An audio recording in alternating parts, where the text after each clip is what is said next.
Oh, there it is. Hello, everyone out there in Cyberland. My name is Debbie, and I will be your host for Teen Empowerment's audio series, Senseless, and I'm a youth organizer. And remember that we have an episode every Tuesday, but today and Thursday, but today, unfortunately, is the last episode. And as your host, on behalf of Teen Empowerment, we would like to thank you all for tuning in and supporting the work of the youth and organizers and artists who put in a lot of the work to educate you guys. Wait, educate. And the purpose of Senseless is to bring awareness and solutions to the violence in Boston. And on Saturday, May 23rd, we will be having a finale event with some amazing folks from our community joining us to talk about a unified violence prevention strategy for this summer and beyond. So you guys better tune in. And we're going to get started with our last episode in a few seconds. So please tag your friends, create a watch party, share it with your friends, and let us know in the chat where you guys are watching from. And don't be afraid to comment down as you are listening. We have a very exciting episode for you guys. We will have a talk back usually, as usual, after the episode. So don't go anywhere, and we'll have a very special guest. And now I give you Senseless, an audio series brought to you by Teen Empowerment Youth. Now this one's gonna be a little harsh.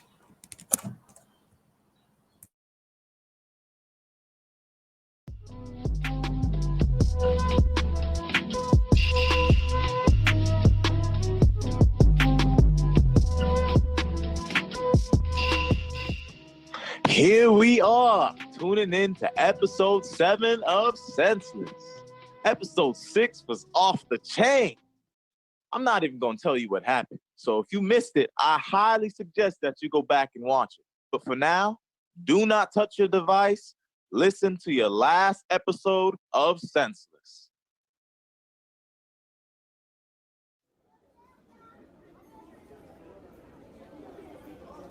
All right, then, let's make this quick. I never thought you'd have another visitor, but you got 10 minutes. That's it.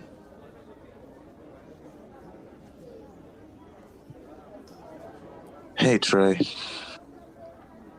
Thanks for coming, bro. You don't know how much guilt and shame and sorrow I feel for what I did to Tony and to you. And most importantly, your family. I want you to know that no amount of time of being locked up will ever pay for what I did. It took me almost a year and some change to be able to do this. And the only reason why I'm here now is it's not for you. I'm here for my sister and for myself.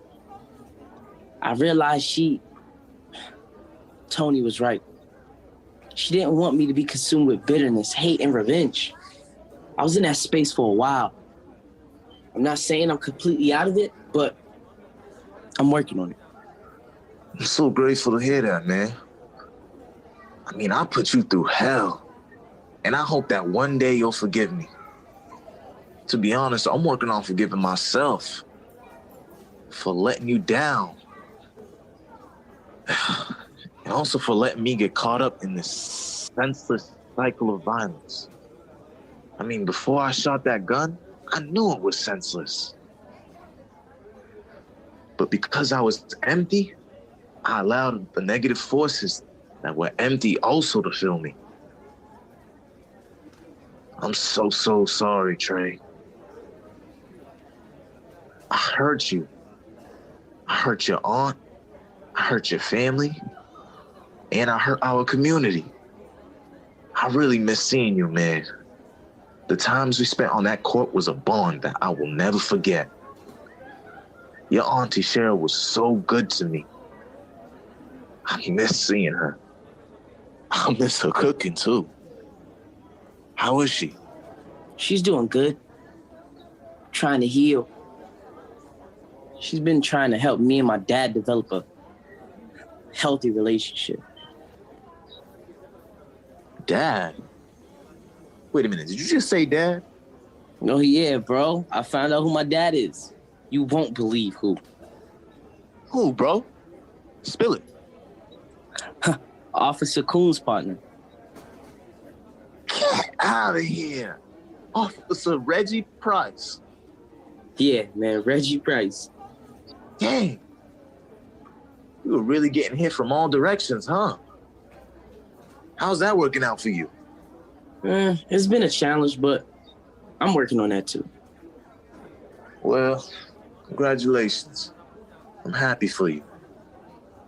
You need your pops around, real talk. Can't believe I'm saying this, but he was one of the good cops. Yeah, he's all right. I have a lot of forgiving to do, and we forgive other people before we forgive our own people. That's another problem. And that's another reason why I came here. Also because Quan's uncle, Jimmy, who was locked up here, has been organizing something for the past year. A community, a truce, a visual for the living and those who are no longer with us in our community. Now that he's out, he's able to work between the inside and outside of jail. He's been working with L Street and 10th Street to get them to squash any smoke because it's been impacting our community in a bad way. He's talking about how many of us are family, and we don't even know it, man. We're just killing each other off. It's crazy. We need resolution. I need resolution for my own health and sanity.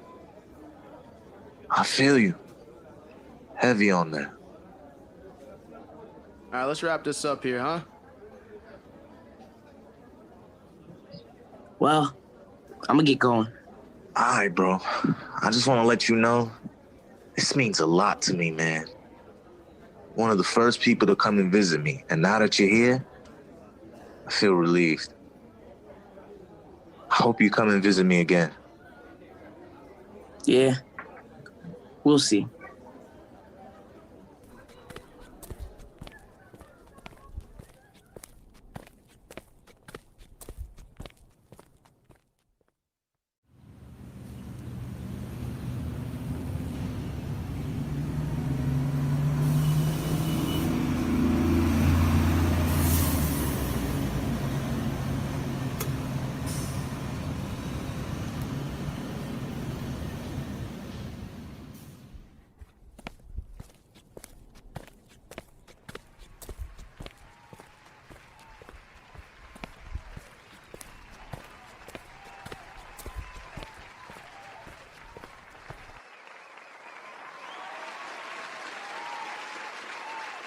Yo, what's up, my community?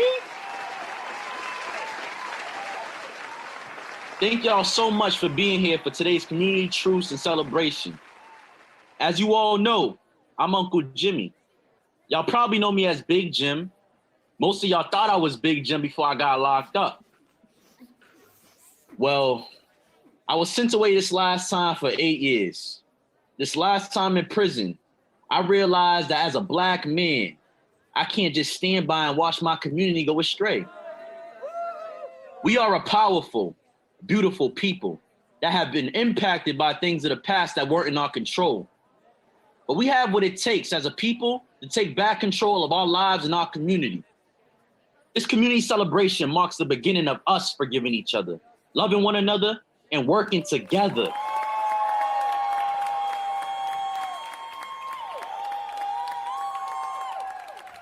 I see 10th Street here. And I see L Street here. And everybody's associated. We are all family. And today we're gonna show you how we can come together and celebrate us without the self-hate and the violence, but with the love and respect.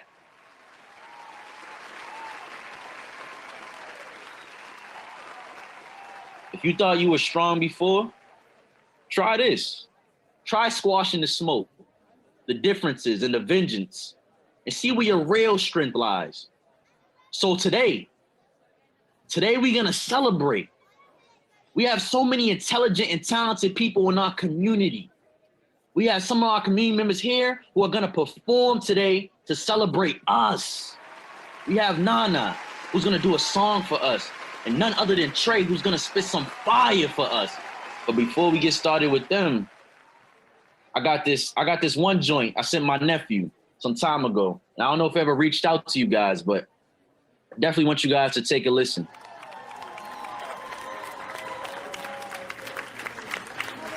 Someone got that bass.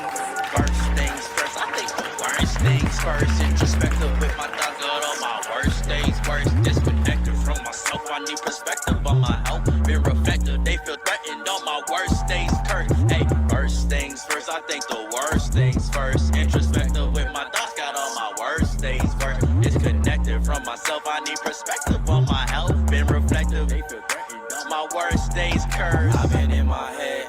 I've been in my eight. I've been in my head. I've been in my eight. I've been in my head. I've been in my eight. I've been in my head. I've been in my eight. I'm just a man, but they been eyeing me down like a villain, saying it's all in my head. But I feel imbalance, it's making me livid. Can't get no sleep. I'm gonna rest till I peace, and maybe the feelings may flee. Many beliefs, but no one can never believe. But my mind is pressured to be. Suffer from grief, hey. And that's just the way it is. Doctor promised me a way to fix all that, but where it is, no patience. This pain's deep, outrageous. I'm teed up, just need love. Until then, y'all saying I've been in my head. I've been in my eight. I've been in my head. I've been in my eight. I've been in my head. I've been in my eight. I've been in my head. I've been in my eight. First things first, I think the worst things first. Introspective with my thoughts out on my worst days. Worst disconnected from myself. I need perspective on my health. Been reflective, they feel threatened on my worst days. Cursed. Hey, first things first, I think the worst things first. Introspective with my thoughts got on my worst days. Worst disconnected from myself. I need perspective on my health. Been reflective, they feel threatened on my worst days. Cursed.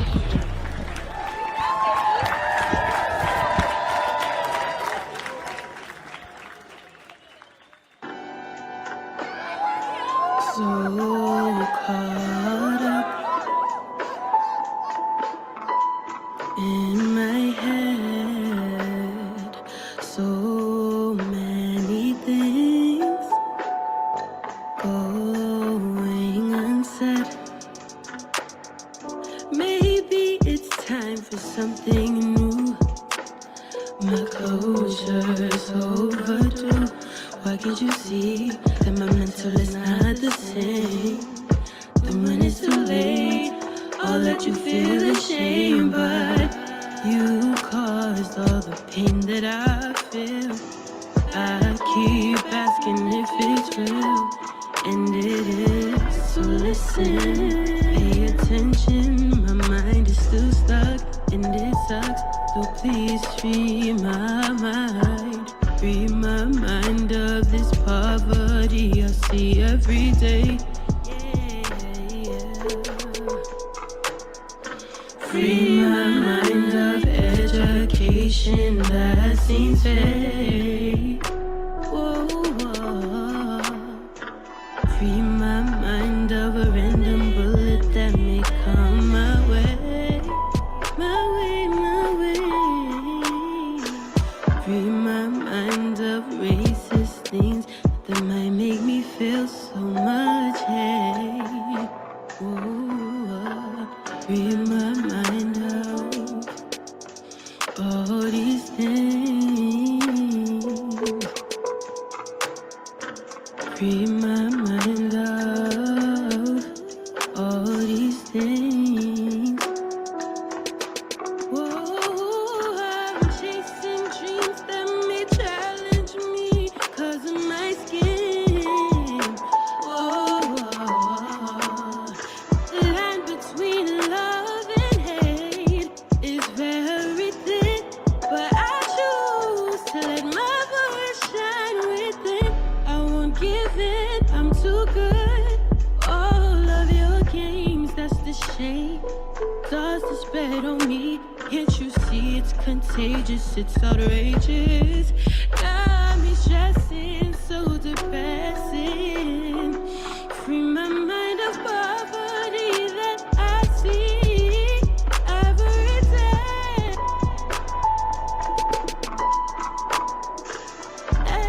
Education that seems so fake. All of the racist things that might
boy heart stop. I think he dying. Another mother cries, the news covers a private. And then I hear that's a witness. You gotta be a star player, get up off them benches. See, life ain't for no takers. Life is for the giving. 2020 is a puzzle. Walk the pieces you picking. And I just wanna change my environment. And if you fail a couple times, keep trying it.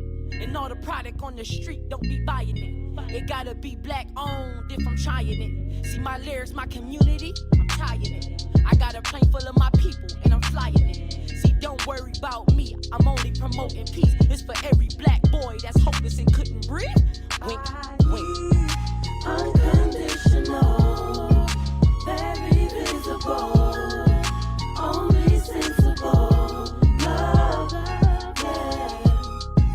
Unconditional, very visible, only sensible love. Look, don't be belittled by my looks, yes I rhyme well. Hoping that my words would pay off on the time tells. Life is not a joke, like if I'm watching Seinfeld. And just because my pigment, I'm distant with confined cells. But you see me, I am happy and I'm black. Call me Malcolm with an S, I finesse, and that's a fact. When I'm walking through the hood, feel like a target's on my back. Martin walked 54 miles just to be exact. Just for that, I wanna fight for every right in the book. Just like I'm Rosa, I'll be walking through the park until the revolution's over. I done felt the coldest cuff and the weight that's on my shoulder. Boys get impeached inside the streets and then they story's over. I want more leaders, I want more triers, I want more doers and way less liars. Do you understand? On plantations they used to buy us. The world's gonna change while it's standing right beside us, and that's on God.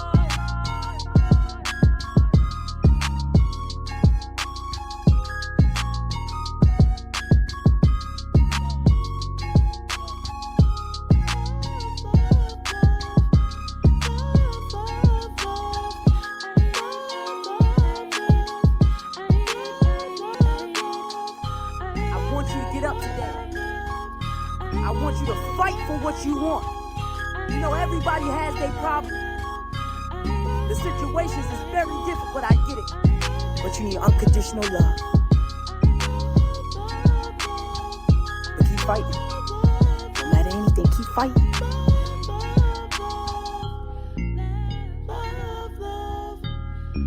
Oh God.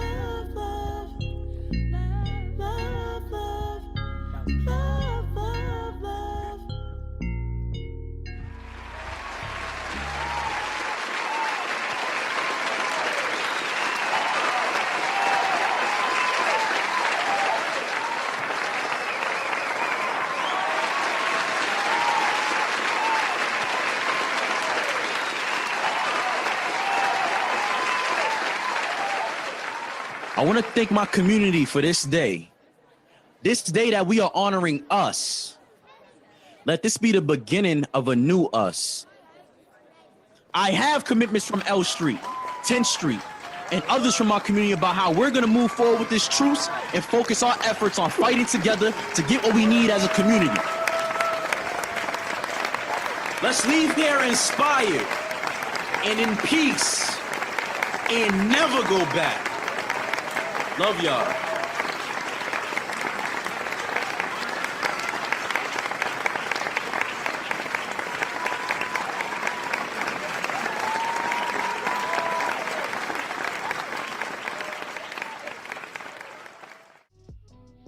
Thank you for tuning in to episode 7, our final episode of Senseless, the audio series. On Saturday, May 23rd, we will have a virtual finale event celebrating the work of the series and discussing current violence prevention strategies for this summer of COVID-19 and into the future. This final event is with the members of our community and for the community. We hope to see you there. Now back to our host, Debbie.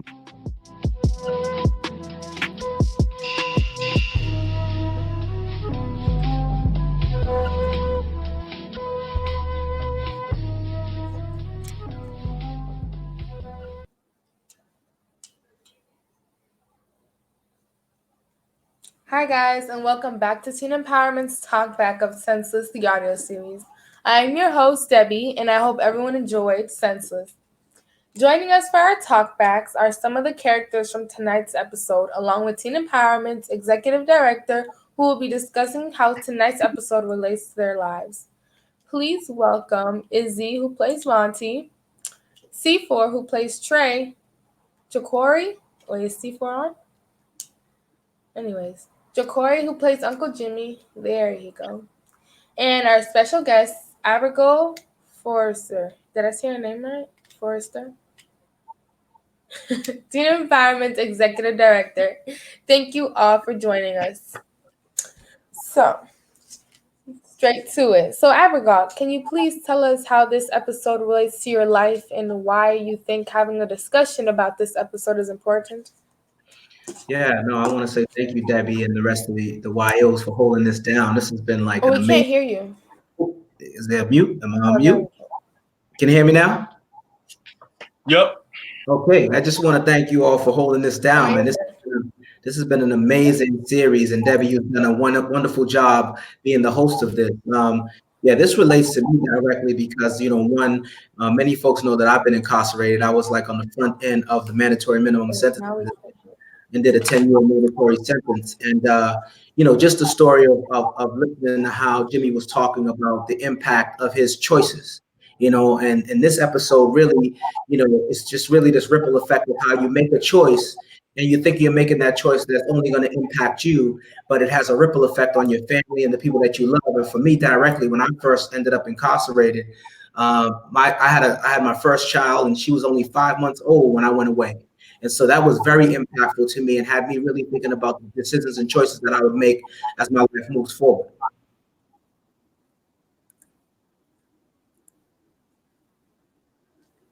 Thank you so much, Abigail. And for those words, um, Uncle Jimmy had said while in jail that he realized that as a black man, he can't stand by and just watch his community go astray.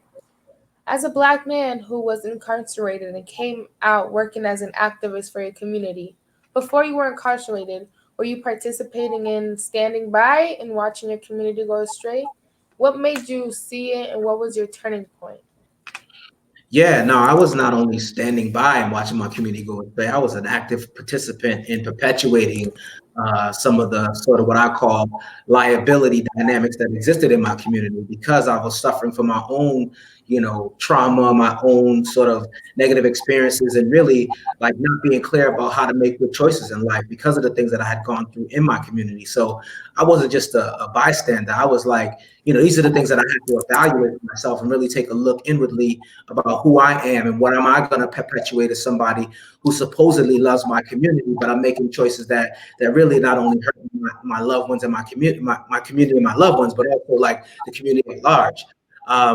Yeah, and then you go through this phase where you start thinking about those pieces, but I think that like sometimes you can't just skip yourself in the process. You have to also focus on what are the growth areas that you need as an individual. For me, one of the things that I realized that I adopted was a street corner value system. Once I left my home and got out there, I started thinking like other people thought, basically in the streets. And I developed a value system that was about surviving and trying to make it through life. And the turnaround point for me was like to really take a look at like how could I develop to be an asset. So yeah, I was not only a bystander, but I was also a contributor and perpetuator of some of the things that was wrong in my community. Thank you for that. I feel like that's a good question for the community to ask themselves. Like, are you a bystander? Like, what are you doing? But as a youth living in Roxbury, Dorchester, and Mattapan, what keeps you guys focused on positive things and not getting caught up? Anybody can go first. I'll take that. What, You hear me? You guys hear me? yeah. Yeah, when it comes down to it for myself, it's just all about values. For me, it's like growing up, I was in a tough environment and I could easily been inspired by like the people around me and that could have influenced my actions moving forward. But my values, I know deep down within inside myself and the support that I did surround myself around and the environment go to, when it comes to like getting advice or getting any type of help from people, the people that was able to help me and influence me were people who were trying to, work towards unifying our community and, togetherness. And I think that's just important to have that option rather than be stranded without. So yeah. What I say would keep me focused would have to be my mom. Like she came here with nothing and she sacrificed so much for me. So for me to like go out of like my not go out of my way, but like to go down the wrong path, I feel it would hurt me to see her like all her efforts go to waste. So I feel like she's what keeps me grounded. And yeah, I agree with you with the values things. I think we all need to like ask ourselves what are our values. That's a really good question. We barely ask ourselves nowadays. Yeah, and if I can compliment that, I think like, we live in a time where a lot of, when we think about violence, some of the violence is being perpetuated as a form of culture. As you start to look at like Facebook and all these different mediums of exchange, sometimes violence is just on there as a form of entertainment. When I was coming up, that wasn't the case. Violence was the cause of violence was sometimes, people trying to, run neighborhoods because they were making money and selling drugs and all these other things. But now you start to see that this violence has become a culture. I think Jakari's point is poignant around the fact that like this, when you sort of look at values versus culture, your values, if you're guided by your values and your principles and the goals that you want to achieve, it kind of can allow you to stick to a certain level of positivity opposed to being sucked up in the environment and the culture that's in the environment. So I think like this idea around culture and values is a very important delineation and discussion that we have to continue to have around where we are with violence right now. You have any follow up, C4 Izzy? Yes. I would say one thing for me is just having faith. That faith, things will come better within, my community and around, just Boston and blessing it as a whole. Also too, just like Jacory said, morals is definitely a thing where it's like, no matter what, in any situation, if something's going against that, um you got to be able to have the discipline, the mindset, and be able to to really shun it away, and being in a community where everything is temptation. It's like it's so easy to get in trouble. Sometimes I've heard, uh, um troubles everywhere, and sometimes, it you don't go to it, it comes to you. So morals is definitely a big factor. Believing in a higher power, and knowing, just knowing wrong from right. Right, right. I feel like sometimes people feel as if they don't even have control over that, like over their own values.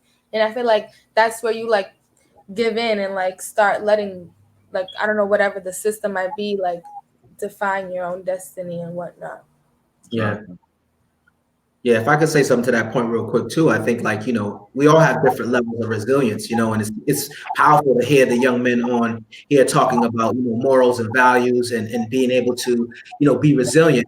But everyone has different levels of resilience, and that's why you find in the world, you take, let's say a spiritual leader will have millions of people who are following them because people are trying to find some place to identify with. And sometimes like that only place when you're constricted to a neighborhood and your access to opportunities are limited, that only places somebody that's hanging on the corner or a friend or a peer that's not making good decisions. We have to figure out ways, especially as we partner with young people as adults, how do we connect with you in a way that allows you to be able to get the support you need to stick to the positive decisions that you want to make and not be influenced by environment. So I think those points that just was made were very critical when thinking about how violence plays out in our community and how young people get influenced but don't have higher levels of resilience for whatever reason, in being involved in violence and violent behavior. Mm, definitely agree. And it's like, it's interesting to like see. Oh, you can go ahead, Izzy. Yeah, I was waiting to go. Yeah, so one thing that really keeps like me positive and like out of the stuff that goes around is really just reaching out to other people and showing support through what they have, like what aspects they have, really. Because some people struggle to reveal the problems they have and why they're struggling to get where they need. And I just currently reach out to people to see what they are, and I go throughout supporting them. Like I've met like so many people like through different walks of life, whether like Asian, white, black, and they admire what I do. Like I do like videography, I do short films, I write scripts for different kinds of people, and we put projects together. And I'm able to get people to participate in it. So it's really just going out and supporting others, so they'll give you the support you need too. So it's really just having to look out for each other, no matter what the situation is, no matter where you come from. Preach. Support does go a long way, but definitely. And do you guys think that like the possibility of jail is in the forefront of the minds of young people? Why or why not? Mm, that right there. I'll let one of you start the conversation. I'll jump in. Uh, Coach Corey. All right. I'm looking at you too. I'm like, yo, is this people? Um, I don't think that when it comes to like situations now, I don't think people are really thinking about what's happening in the future. Unfortunately, I think it's all like within the moment. And with that being said, it's hard to kind of like figure out, what direction you want to go, like what direction you're trying to go in for yourself. In a position like that where there's like so much negative influences and stuff like that, you probably haven't figured out yourself yet. And so I know it's just like I've watched many people, put themselves in positions where um, they glorify like this street life, they glorify like jail, and it's like almost, what I mean, like it's a good thing that you go here to get credit and street credit and stuff like that. But at the end of the day, it's just like it's not really you know, worth the wait, worth the time wasted. Um, yeah, I'm Yeah, I would follow through on that to say like there's this concept when Martin Luther King talked about the urgency of now, and that urgency of now doesn't only apply in a positive way. The urgency of now also applies when you have experienced some things in life and you have gaps in your life. I tell people all the time that like when I look back at my stint of being in the life of like drug dealing and being in that atmosphere, I don't talk about I was addicted to drug dealing. I was a low self-esteem addict, meaning that there were gaps. My father left my home when I was 5 years old, and I had gaps that needed to be filled. So when I started to really commit myself to that lifestyle, there was like residuals of that, like getting attention, people liking you, having money, helping your friends who didn't have, because you were making money. There were all these urgencies of now, both emotionally and in the physical environment, that like what's more important than going to jail. And in some aspects, like, going to jail, if you understand the mentality, like, when you first got your court case as a young person, if you were in a certain atmosphere, that was like getting stripes. So like, when you start talking about, I was watching a show on like CNN, they were talking about COVID-19, and part of it was talking about like the impact on Black communities. And I was saying to myself, but like most young people who are out there, most people who are out there trying to live day to day, they're not watching CNN. So the question becomes, that's what's so powerful about what we try to do at Teen Empowerment through the advocacy and the work that we're doing right now, even doing this sort of Senseless series, right? Is how do we bring ourselves to a level where we're bringing information through mediums of exchange, where people who on the day-to-day, the sort of the mediums of exchange that they use, they're having access to know what's really going on in the real world. So I didn't know that there were mandatory minimums being dished out for drug dealing when I first got my case. So I don't think that jail is in the forefront. I think the urgency of now, whatever that need is, whatever gap that young people are feeling, takes the precedence over like the long-term impact of the choices that they make. Preach, Tabitha. Facts. To kind of add on to that, I feel that there's I don't think it's in the future if the person doesn't want that. And even then, there's I know people that try to avoid, you know, as much criminals activity, things like that, as much as possible. And still, ended up in it somehow, some way. And like, like you don't know what the future is gonna bring, what tomorrow's gonna bring. And that's why the now concept is so um um um real in a way, because when things happen, they happen so fast sometimes that you don't even notice. And that is always a thing when it comes down to uh uh government, police, authority, because also too, you got to look at it as looking through their eyes, and you looking through your eyes. There's so many different ways things can go. So I feel, it's definitely not in the future if no one wants it to be in their future. If you want to, stand clear of that, um that's possible. And like I said, if you look at something and look at examples of people who've been through it as well and take from that, that I feel like that's less of a chance of doing um of being in those positions, really. Great point. Great point. Um, yeah, I don't know if anybody else wants to say anything. I'll pause, but I think that's a great point. Go ahead. You want to say something? Sorry. Ooh. Okay, I was going to say I was going to speak to that point about what you want in your future, and that was one of the ways that when I went to I always say when I ended up incarcerated was the first time I really met men. And what I mean by that was like really men who was able to challenge me and step into my space, in my 360 space, and say to me like, what do you really want out of life? Like this is not this, these decisions that you made was really a choice. At the end of the day, you could say environment, you can say all these other things, but you're here because of a choice. And these were men who were doing life sentences and never coming home. They were asking me, is that if do I want this for the rest of my life?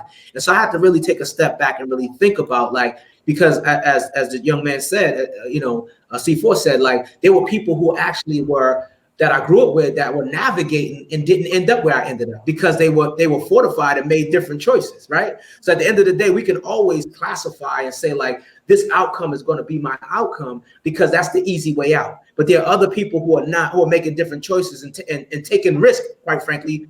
And that risk might be, listen, I'm gonna go live with my aunt down south or somewhere. I'm gonna get out of here because I know that the block is hot and this ain't for me, right? So there's choices and accountabilities that's still in the midst of all of the external forces that work against us, man, to lead primarily young people of black and brown folks of color, especially young folks of color, astray. There are also opportunities. So yes, I agree totally that it's like all of this that we see in front of us don't have to be our future. And I feel like it's kind of hard because most of the people in the Black community don't even know themselves that much. Like tying it back to that point of how everybody has different points of resilience. Like I feel like not everybody knows what's good for them or like what's not good for them. They just take whatever it's given to them, and that's where we're going wrong. Like we need to start, like what you were saying, Jacory, you got to find your own purpose, or somebody else will make it for you, and that is like where we start to get into the path of like destruction, honestly. But Facts. because of these criminal acts of a few, most young people of color are labeled as criminals. What do you guys think is the impact of that? Of being labeled as a criminal. I kind of talked about it a little bit. Yeah. But let's talk about a moment when you guys felt as if you yourself were labeled as a criminal, and how did that impact you personally? Anybody could go first. I'll go first. I believe, I mean, there's been countless, altercations. And the first thing that I always think is, why me? Out of everything that I'm doing, I done did a lot to, feel good about myself in a positive way, to the point where, helping my community is a key essential in my life. Knowing better for myself is, a thing in my life. And I remember going to a show and in New Hampshire. I was gonna perform at Cloud9, and I remember I had a Caucasian friend, and he had his girlfriend, and we went out to the show. After we did the show, was good. We left on our way to Boston, going back. Um, this cop, he sees us at a red light. As he's turning, his headlights hit us, so he can see that I'm in the back. A person's driving, person, the passenger. As they do that right, they turn left and park and like go behind us. And anytime I've ever, been in situations where it's like, okay, this cops behind us, whatever. Every time I look, I always be like, I know what's gonna happen, and it always does. So they pulled us over, and No one had no drugs, nothing affiliated of negativity in the car, and they took us out. Um, and the whole reason why they stopped us is because they said that I looked suspicious in the back. Now, mind you, I'm the only black person in the car. They like I look suspicious in the back, and that right there of that suspiciousness was like, okay, so when did I not ever look, innocent? When did I stop becoming a human being and having just a plain look on my face and being me, turn into looking suspicious? Yeah. They did also too. The police had my brother pick us up from the station, and they didn't follow a lot of procedures that they were supposed to. They put me and a female in the same car, which they're not supposed to do. They put us in a holding cell, and they had my brother pick me up, but they took my brother took my friends that was with me, which they're not supposed to do that because that's not their legal guardian or whatever the case may be. So there's just so much to it down to the system where it's not confirmed down to a T of what uh police are following. It's always everywhere, and there's always assumptions. But what can you say when you're in that position, and they're so-called the authorities. They're the upfront that's supposed to be keeping us safe and still put in order. So it that's one situation where I felt uncomfortable. And me, I never been in a cell. I've been in a car with cuffs and things like that over nonsense, which you know it just doesn't feel right. You can being in those positions, you feel out of place, So that was I would say one situation that really boiled my blood. So I had to think of different ways to be you know I would say not really coating with what's gonna happen is gonna happen, but just knowing that this is the way things are and knowing how to move after that. Thank you. I think also to the point of that story is that, like, when we start to understand like the impact of what I call psychological engineering, right? So like in communities, right, there's civil engineering. That's how they map out roads and streets and how things are going to happen.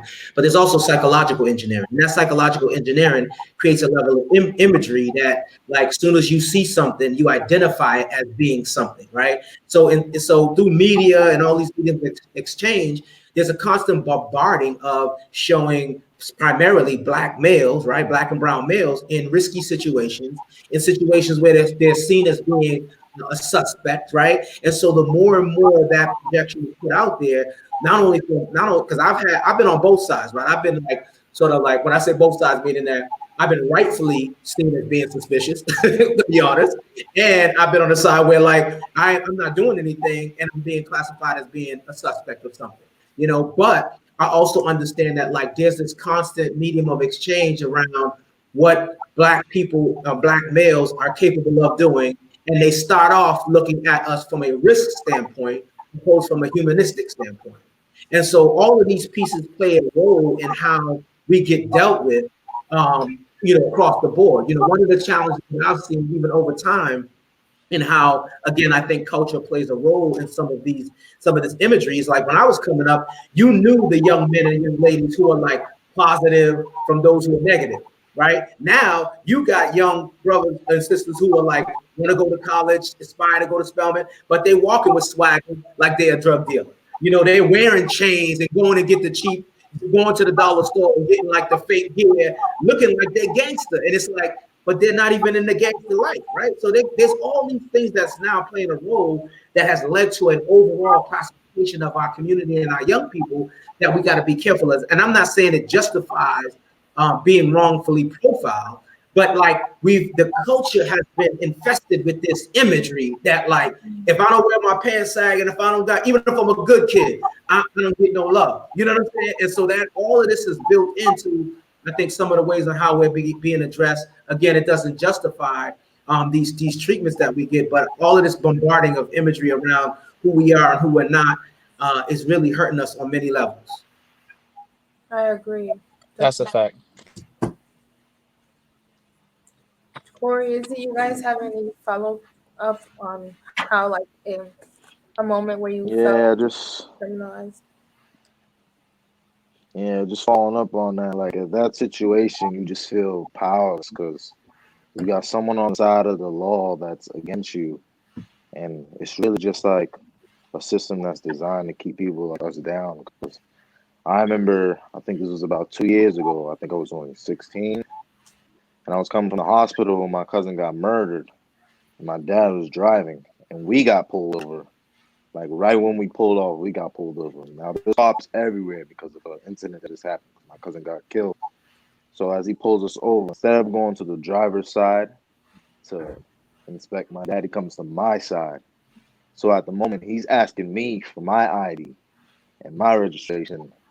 And at the time, I didn't have that yet. So my dad's, he's getting frustrated. He knows he has to hold it in because of the situation we're in right now. Because he's scared in his head. He's like, he didn't even come to my side. He came to my child's side.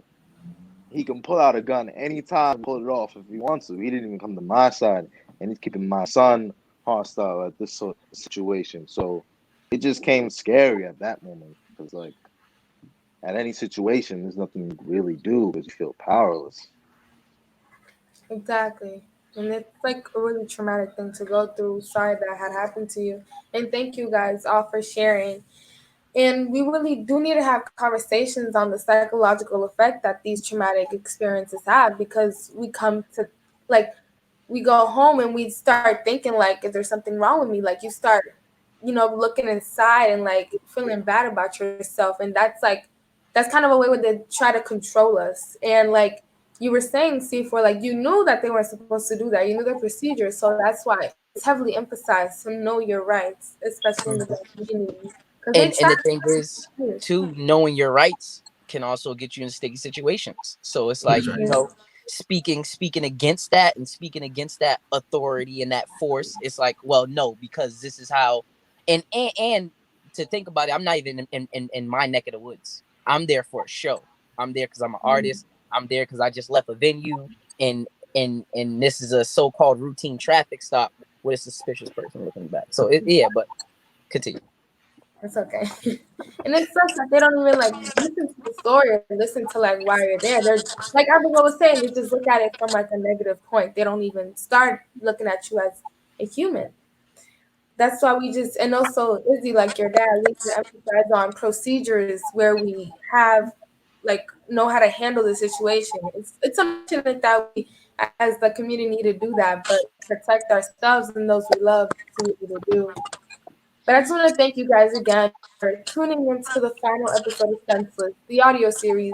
And don't forget that on Saturday, May 23rd, we will have our finale, a virtual event. And we'll be featuring a panel discussion on a violence prevention strategy for the summer of COVID-19 and beyond. So, Teen Empowerment will bring together activist Talia Wright Rivera, program director for SOAR Boston at the Boston Center for Youth and Families, Ricky Grant, Chief of Community Engagement for the Suffolk District Attorney's Office, our very own Abigail Foster, Executive Director for Teen Empowerment, youth activist Carrie Mays, Ja'Cory Martins, and yours truly, your host, Debbie. And starting at 5 p.m., we will be airing the entire series, like from the first episode to the end. At 6:30, the panel discussion will start. So before that, we'll just be having the episodes back to back. We hope to see you guys on Saturday, but for now, we are signing off. Thank you so much, everybody, for your time. Thank you, Abigail, for joining us. Yes, Thank you for everybody having stay me. blessed. Thank you, Yes. Abigail. All right. Yes. Yes. Great job. An amazing conversation we had.